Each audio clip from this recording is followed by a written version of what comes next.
This time on the Food Hospital, it's all about the kids. We meet a teenager exhausted by his condition. Bang! Beep! That's one of my common tics. A 4-year-old with a catastrophic case of epilepsy. It's almost as though his childhood has been stolen away from him.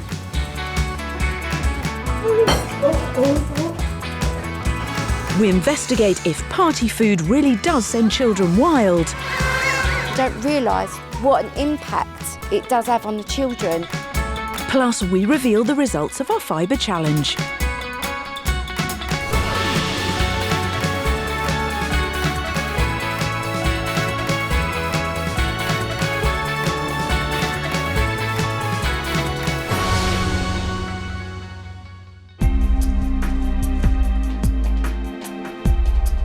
The first child to arrive at the Food Hospital is a 4-year-old with his anxious mum and dad. This is Charlie. He's from Epsom and he's got epilepsy. Every day he has between 10 and 20 seizures. Epilepsy is a complicated neurological condition causing seizures, of which Charlie suffers from 3 different types. 15 minutes after arriving, Charlie has a drop attack. This type of seizure causes the muscles in the body to suddenly relax, causing him to fall. Just happens out of the blue. We've got no warning. We don't know. He doesn't seem to know when they're going to happen. So it can be very dangerous. Very scary, really, aren't they? Yes, yeah. Charlie's other types of seizures include convulsions and absent seizures, where he becomes completely unresponsive. Charlie's epilepsy came on out of the blue 18 months ago. He spent many hours in hospital and even intensive care. About a month after Charlie's onset of seizures, one of the neurologists, they took us aside and said that Charlie had a devastating epilepsy and that they might not be able to stop the seizures, and eventually he could have profound learning difficulties and he probably wouldn't recognise us. So it was probably, the worst news that you could possibly ever hear. Despite being on anti-epileptic drugs, Charlie still has up to 20 seizures each day that cause him to fall, so has to wear a protective helmet. You want me to put it in? No, me.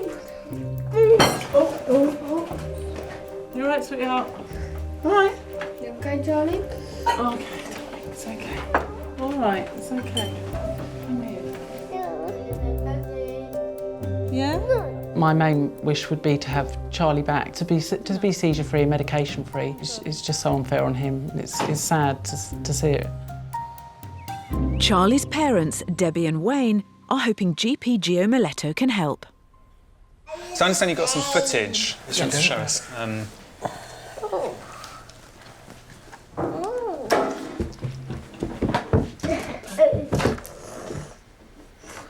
Wow. Oh, Charlie, darling. Yes. Charlie. He's bitten his tongue there. Obviously quite upset, as you can see. So he's crying? He's crying during an absent seizure. And you can see his eyes are rolled up and he's not responding normally, is he? No. Watching that footage, that's very dramatic. I was quite shocked to see that. Charlie can have up to 300 of these absent seizures each day, which his parents worry is affecting his development. What epilepsy is abnormal electrical activity in the brain, and it's firing off in random ways. We don't fully understand why that happens. And what the drugs do is they sort of raise the seizure threshold so that it's harder for him to cross into the point where he's getting epilepsy. And it's obviously in his case, it's not working. Anti-epileptic medicine fails to work for around a quarter of children. Gio wants to investigate if a change in diet could help improve Charlie's seizures and quality of life. What we'd like to try is something called the ketogenic diet. Now, what this does is mimic starvation. So it's really important this kind of thing is done under supervision by a trained professional dietitian and paediatrician. This is one of the most specialist diets the Food Hospital has featured and can have radical results, but it must only ever be done with specialist medical supervision. Dietitian Lucy Jones is going to run through the key points. Debbie, first things first. I need you to throw out the window any ideas you've got about healthy eating. Because it's not going to work on the ketogenic diet. We never want low-fat products, fat-free products. You've got to think of everything as fat good, carbohydrates bad. Okay. This is very specific to the ketogenic diet. The ketogenic diet is very high in fat, sometimes up to 90%. Carbs are almost out of the question, and there are restricted amounts of protein. We're giving him the exact amount of protein to support his growth, but no more. Everything else needs to come from fat. And the reason for that is we want to cause a switch in his metabolism. It mimics starving yourself. So your body stops burning the carbohydrates because it doesn't have any, and it switches to using the fats that you're eating as fuel for energy. And by doing that, when you break down those fats, you produce ketones, and it's those ketone bodies that seem to stop the seizures. And we don't completely understand why. This switch in metabolism is called ketosis. Treating epilepsy with diet was first explored a century ago, when it was observed that patients that starved themselves experienced fewer seizures. With the arrival of anticonvulsant drugs in the 1930s, the research was shelved until the 90s, when researchers became interested in the diet again. 4 years ago, Great Ormond Street carried out trials that showed how effective this extreme diet could be in treating children with epilepsy. The oil, mayonnaise, cream, butter, we actually want to use these really liberally in his diet. Yeah. And again, when we think of that, most people would worry a bit. But despite this diet being extremely high in fat, Charlie won't put weight on because his body will be breaking all the fat down to use as energy. It can feel really daunting. You've got to approach a whole new way of eating and prepare meals in advance. But actually, as you get into the swing of it, it gets so much easier. We're just happy to try anything, really. Charlie having daily seizures, we just want to do anything to stop that. Of course, so 2/3 of people that go on the ketogenic diet see an improvement. So the odds are with us. Yes. And hopefully, we put the work in, we'll get real dramatic results out. Yeah, I hope so. To kickstart the diet, Lucy has a ketogenic meal prepared especially for Charlie. Instead of high-carb potatoes, there's chips made from low-carb celeriac, pita made with low-carb flour, and egg whites and cream cheese added to boost its fat content. So this meal has been specially made to match the ratio that Charlie needs at the moment, which is 3:1. So he's having 3 times as much fat as he is compared to carbohydrates and proteins put together. And it's funny because looking at the meal, it looks really small, but actually because so much of it is fat, it's very filling, and it's also going to give him enough calories to keep him going and to support growth. Oh, is that for me? No? All right, I don't blame you. So Charlie, what did you think of your dinner? Did you enjoy it? Nice. Nice? It's a hit. I feel quite optimistic about starting this diet. Yeah, definitely. It'd be nice then to be able to try and get the child we had back before. So it's great to hear that there is some hope that we can get this sorted out. Charlie will be under the expert care of Matthew's Friends Clinics, a charity specialising in the ketogenic diet. Later on, we'll find out if it has any effect on his epilepsy.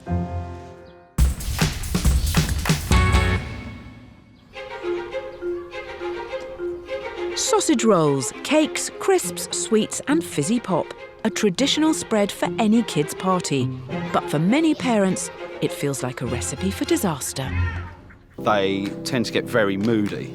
I don't think it's just my children. I hope it's just not my children. They tend to go like they're not listening to me as much. Yeah, you expect them to get hyper. You expect them to go a little bit crazy. Screams more than anything. It's the screaming that he tends to do a lot more. Most of us know that traditional party food, often packed full of additives, colourings and sugar, sends our kids wild. But just how wild? Lucy and Gio have come to Plumcroft Primary School in London to conduct an experiment with a selection of kids from the local area to precisely measure what impact traditional party food has on our kids' behaviour. Come take a seat. Hello, yellow team. Come on in. Up here. Today we're doing a little study to observe children once we fed them 2 different types of food. One group is going to get traditional party food that includes lots of sweets, crisps, fizzy pop, and the other group are going to get healthy alternatives. What we'll do is we'll compare and observe their behaviours after they've eaten these particular kinds of foods to see if there's a difference in terms of their sort of aggressive behaviour, whether they can concentrate on things. So let's get on with the party. The parents are asked to wait outside so they can't see what their kids are eating. Under the guidance of a child neuropsychologist, the kids aged 5 to 9, who are all part of an after-school club, have been divided evenly into 2 similar groups. One side, the yellows, are eating the traditional party food, such as cakes, crisps and sweets. Sausages. So the sausages have proved a real hit. What about this sort of food? Would you have this sort of thing quite regularly? Yeah, because when I had my party, I had most of these things. The other side, the blues, are munching away at healthy alternatives. Yeah, beetroot crisps. Do you like them? Do you? Such as fruit, wholemeal bread sandwiches and cucumber. But not everyone's convinced. Don't like it.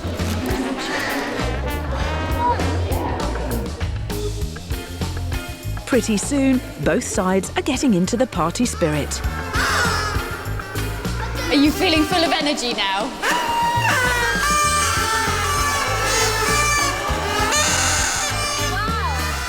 But while the yellows appear to be rather fired up from the party food, Who wants some water? Do you want some water? their healthy eating counterparts in blue are a little more reserved. My lot are quite sort of well behaved. They're all sort of, you know, kind of sitting down, eating their carrots and hummus, and it's like a little library. It's very sort of like a sort of little study group. Yeah? Yeah. I'm afraid your lot have gone berserk. But no, I have to say, I don't think it's probably all the food. I reckon it's a bit of association. One person starts, everyone joins in. Still. Doesn't appear to be working on that theory on your side. Madness. It is absolute chaos. With the food cleared away, the children burn off their meals. Their parents are invited in and, not knowing what their kids have eaten, Lucy and Gio ask them to observe the behaviour. Will they be surprised at what they find out? Later on, each team will be playing a variety of party games designed to test how their brains and behaviour have been affected by their different food. And we'll reveal the astonishing results.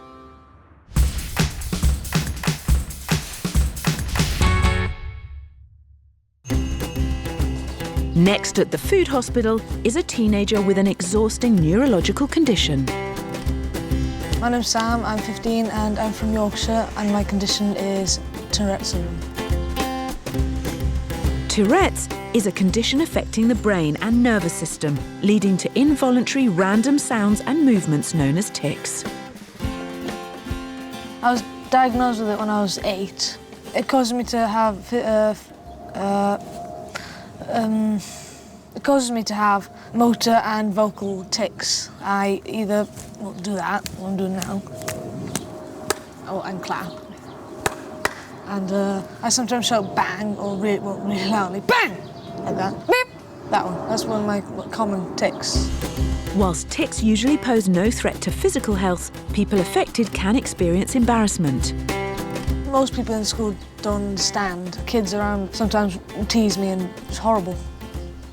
And of course it's a vicious circle, because the more people look, the more people tick, and then the more people look. That makes it just worse, and my tics just tire me out completely by the end of the day. Sam and his parents have come to see Lucy and Gio to find out if food might be able to help reduce his symptoms. I mean, you've got these movements going on right now. Tell us, how does that make you feel?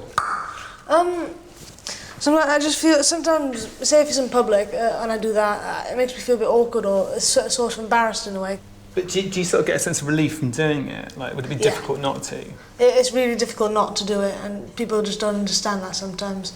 Say if you try to hold in a sneeze and you get the feeling you really You've got to do it. Yes, it's like that but worse. Right.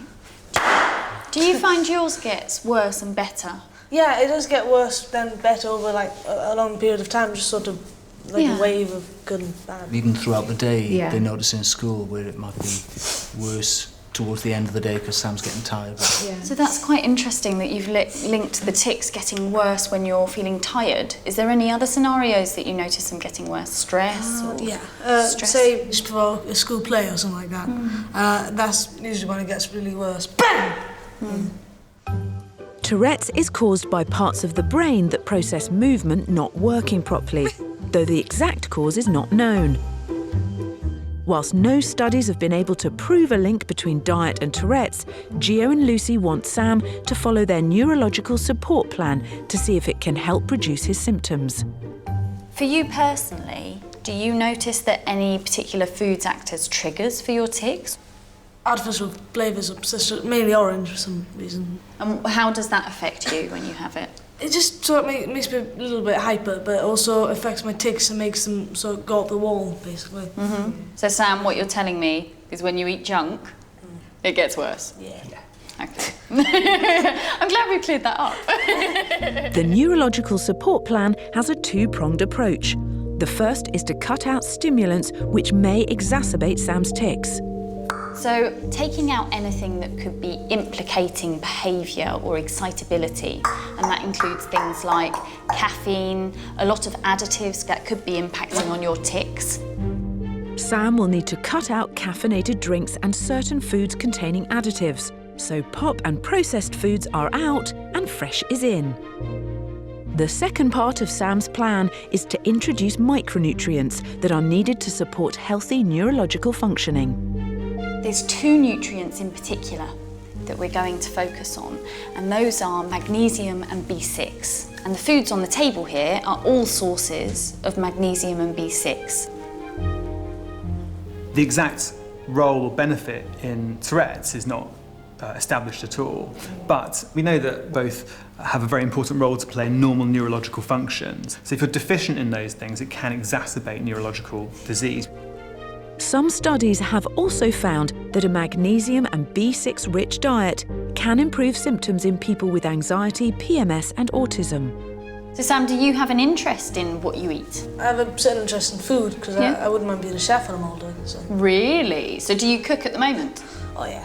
Yeah? Yeah. Well, that's great. So it'd be great if you took responsibility for making sure that you are eating what you should be eating on the meal plan. Yeah. You up for that? Yeah. Sam will return to the food hospital in 6 weeks to report back on his experimental diet.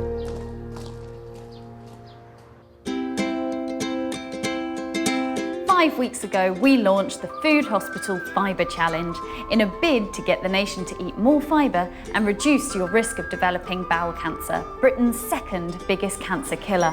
And the response has been huge. The challenge involves adding an extra 5 grams of fibre to your diet for the first 10 days, increasing to an extra 10 grams of fibre for the remainder. Whilst you guys took part at home, our Fibre 50 have been taking part in a controlled study.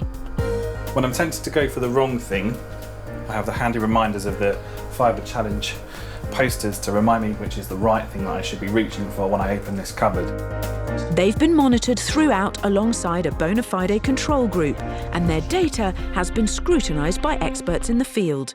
Throughout the 21-day period, the volunteers had to increase their daily fibre intake and record the frequency of bowel movements and form of their stools.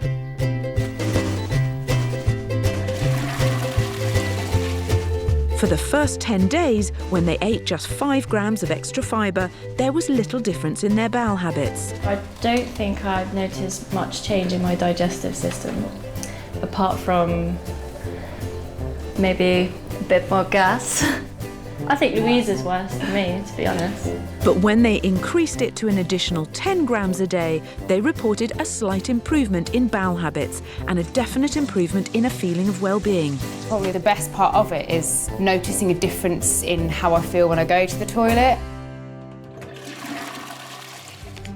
In fact, 8 out of 10 reported their well-being improved on 10 grams of fibre, double that of the control group. This was a statistically very significant result.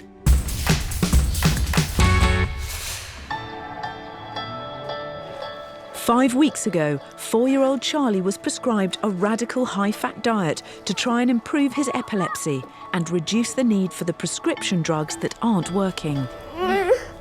There you go, sweetheart. This is a pizza we're making for Charlie for his ketogenic diet. Just put in 12 grams of flour. Now we're going to put in 26 grams of Keto, which is a special high-fat milk type product, but we use it in place of flour. It was only 4 days before Charlie went into ketosis, where his body uses broken down fats as its main fuel. The strict regime is tough for Dad Wayne. It is quite labour intensive. It does take quite a bit of time to prepare the meals. Everything has to be measured to exact amounts, with 3 times as much fat as carbohydrate and protein. So if you put a little bit too much in, you have to take it back out again. Well, I've buggered it up actually. Got the wrong amounts. If you give him the wrong ratio of food, that would upset his ketones, which may well have bad consequences for his seizures. Getting Charlie to stick to the diet is also challenging, especially when he sees his sister and 2 brothers eating foods he's not allowed. You look in the cupboard and see something that he used to have and he's not allowed anymore. That used to cause a problem at the beginning of the diet, but we've become a little bit shrewd about hiding food from him.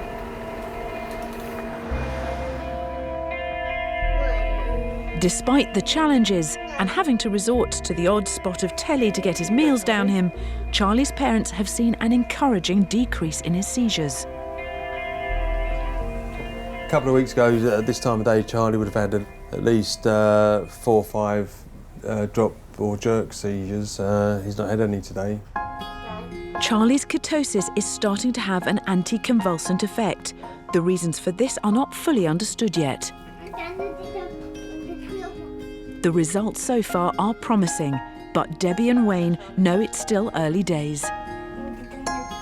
We try not to get our hopes up too much because we have had periods where Charlie has been seizure-free and then things have gone bad again. So, you know, we're just hoping that this will carry on like this, but and we have got some hope. We think this is a good diet and we've seen good responses, but we still don't want to get our hopes up too soon.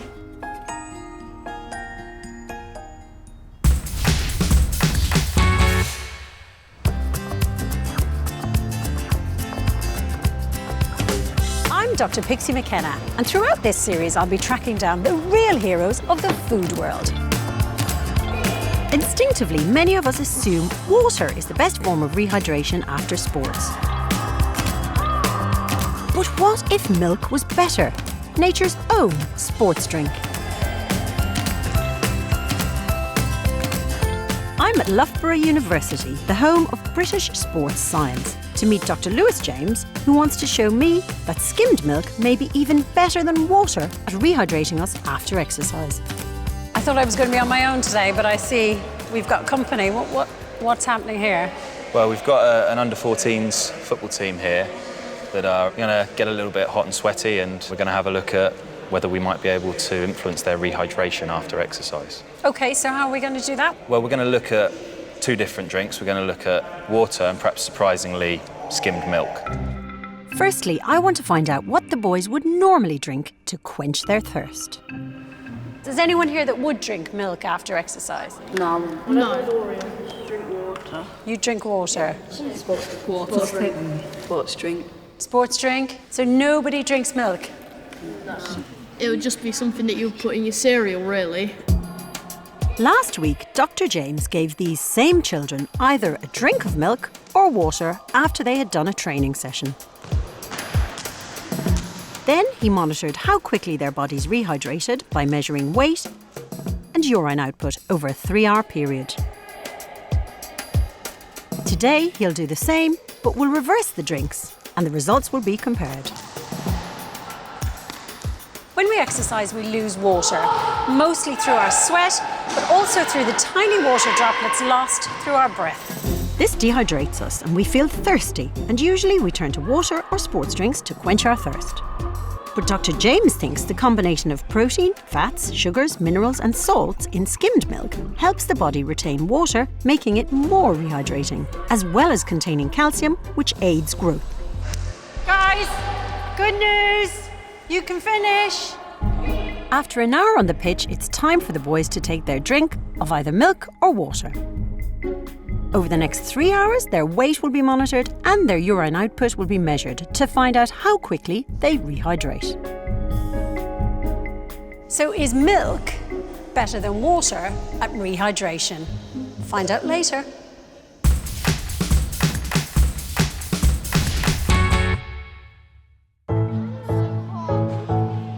This week, it's all about the kids on the food hospital. Just how wild do our children get after eating party food full of additives, colourings and sugar? Lucy and Gio are conducting a food hospital experiment to precisely measure the extent to which traditional party food affects behaviour. They've divided the kids into 2 similar groups. The blue side have been munching on healthy foods. What's your favourite party food? Apple. Apple. And the yellows have been eating traditional party food. But is this what you would typically expect to find at a party? Yeah, this is more party food, not everyday food. Come this way. Come on up. Parents who don't know what their children have eaten have been brought in to observe them, whilst a team led by a child neuropsychologist will be scoring them all on behaviour and how they perform in a series of games. 3 competitive activities have been designed to measure the children's ability to follow instructions, concentrate and remember information. The first game, the buzz wire, requires steady hands and sustained concentration.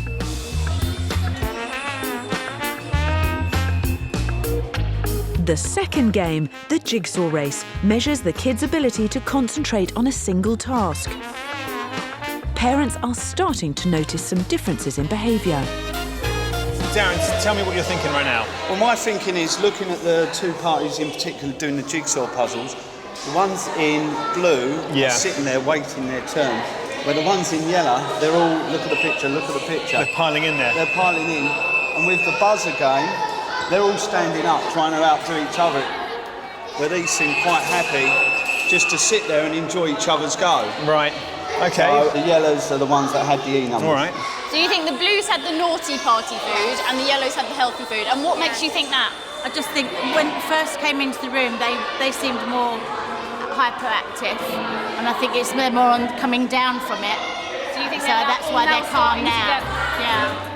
The third activity, the memory game, tests whether the children can remember which object is taken away from a selection of random things. The healthy blues seem to be scribbling furiously, but the yellows seem to be having writer's block. The party's over, so Lucy and Gio collate the results. What the children weren't quite aware of is that we have been really closely watching their behaviour. And now we've got the results. And you know, there's quite a big difference.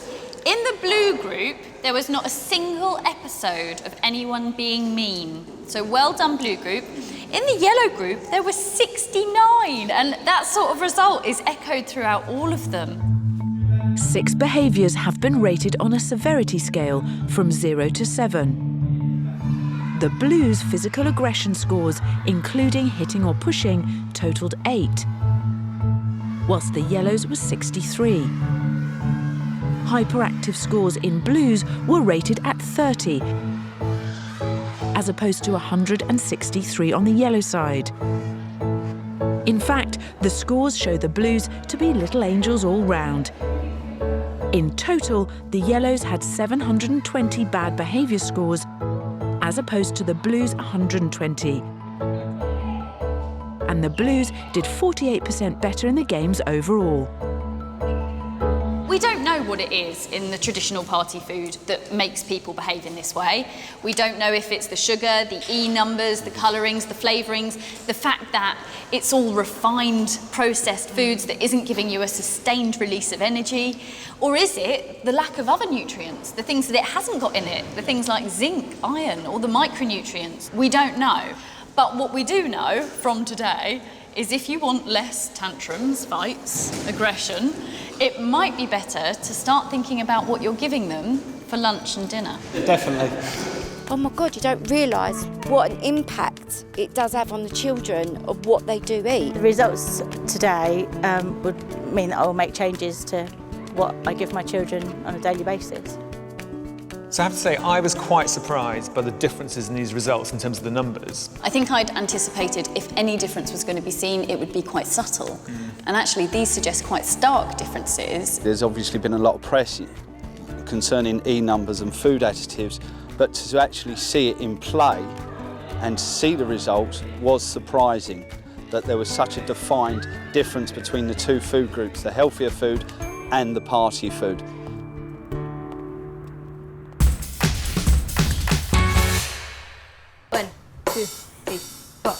It's been 5 weeks since Sam visited the food hospital to see if a neurological support plan can improve the symptoms of his Tourette's.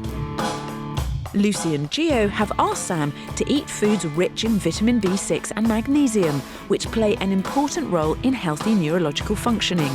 Foods like nuts, oats and leafy green veg. Wannabe chef Sam is wholeheartedly embracing his food plan.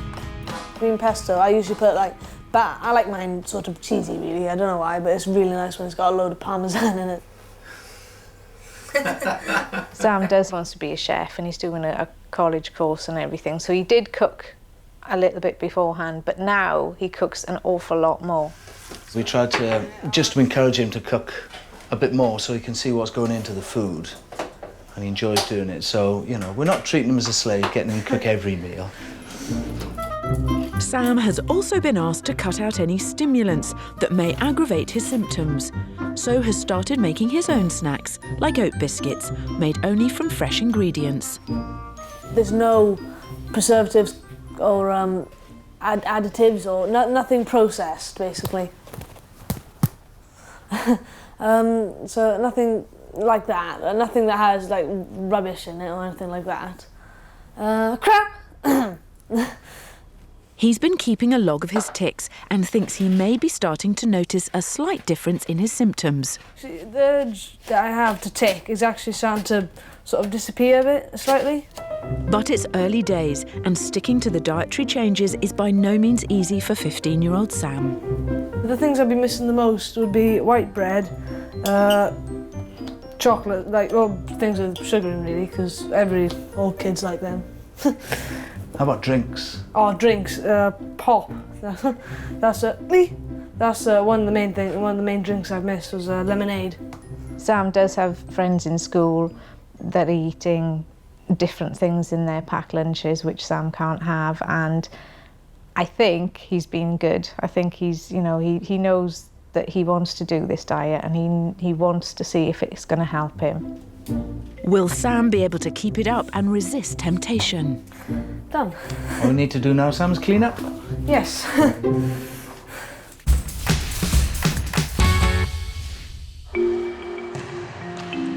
This week, my search for food heroes has brought me to Loughborough, where some sweaty boys have agreed to help me see if milk is better than water for post-exercise rehydration.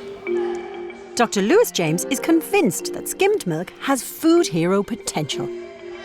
There have been experiments done in adults, and in milk dramatically reduces the amount of urine that's produced, so really increases rehydration after exercise. We haven't done any experiments in children, so we're very interested to see whether we can get, first of all, similar results in children, and secondly, whether milk might be used as a post-exercise drink in children, particularly because of some of the other components in milk, some of the protein that's contained there, and also actually the calcium that's in milk.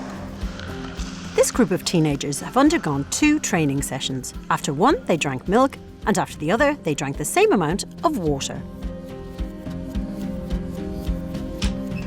Then their urine output and weight was monitored for a 3-hour period to gauge how quickly their bodies rehydrated.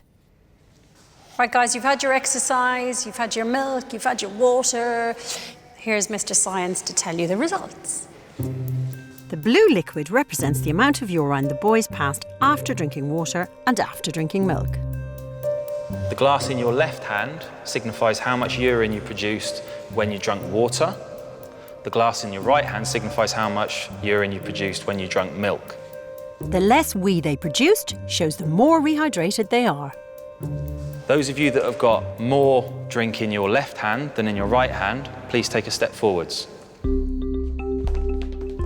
All but one. So we can see that out of the 9 lads, 8 of them produced less urine, rehydrated better when they drank milk than when they drank water. While there was some variation between the boys, on average there was a 40% reduction in urine when the milk was drunk instead of water. Does that surprise you guys? Yeah. There's been a decrease in milk consumption in the past 30 years, which is worrying because our kids need a lot of calcium for their growth spurt during puberty. So will this group of football-mad teens drink more milk now they know it's a fantastic natural sports drink? Does that convince you that maybe you'd take milk in the future? Yeah, not bad. Not bad? Anybody Comes else? from a cow, but yeah. It comes from a cow. There's not that much difference, so I'll probably stick with water. I'm gonna have milk. I'm going to drink milk from now on. You're going to drink milk? Yeah, definitely. It's exciting to think that this drink, straight from Mother Nature, is so good for children, providing nutrients for growth and also acting as a real rival to sugary sports drinks, helping them recover after exercise. I, for one, think milk is a real food hero. Next, has teenage chef Sam found the perfect recipe to cope with his Tourettes? And has a radical high-fat diet helped Charlie's battle with his constant epileptic seizures?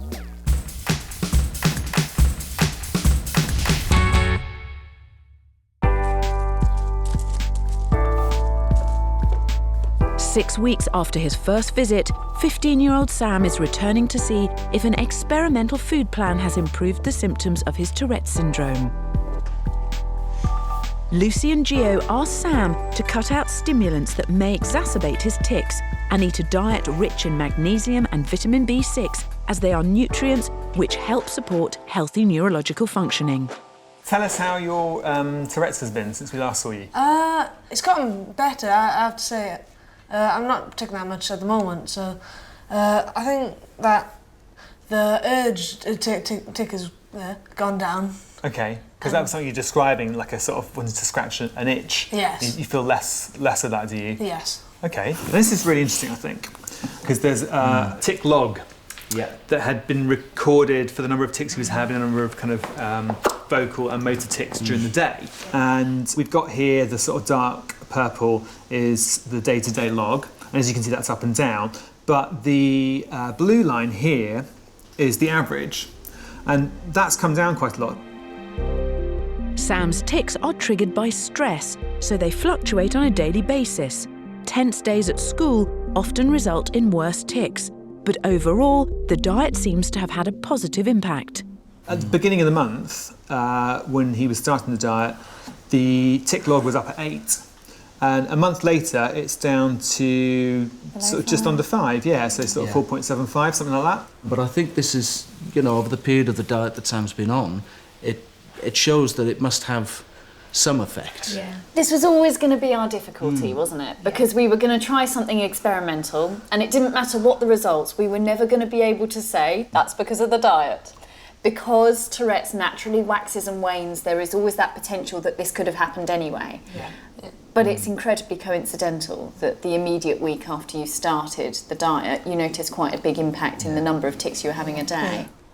There are things that are great, that have changed, and there are things that he misses. That's it. If you find a way in your diet that actually helps you to control the tics, it's not necessarily that you can never have those foods, but it gives you the option. So you know, if you find that actually long term it does have an impact, you can choose to have a night of treats, and you might have to accept that you'll have a temporary rise in your tics, and that might be something that you are then able to govern. On those occasions where you're trying to avoid things like crisps or chocolate bars, what are you having? I usually have my I usually have like OT biscuits or a cupcake. That you're making, are you? To make sure that it hasn't got the things that we're trying to avoid in? Yep. Brought an example along, haven't we? Really? Let's take a look. Oh, wow! Can we try them? Yes. Get in there.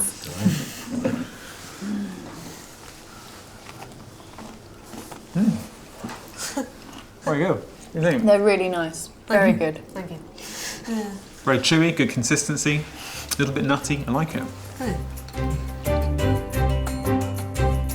We're very proud of him, yeah. He's really taken on the diet and tried to do something with it and tried to make healthy food and try and stick to what he knows is good and what's good for him.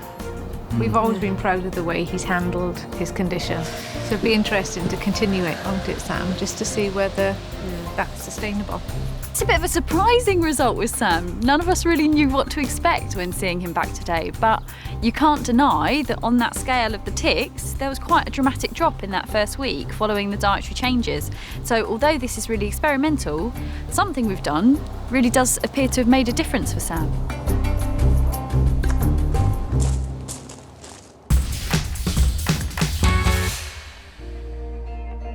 Three months ago, 4-year-old Charlie came to the food hospital with what doctors had called a catastrophic onset of epilepsy.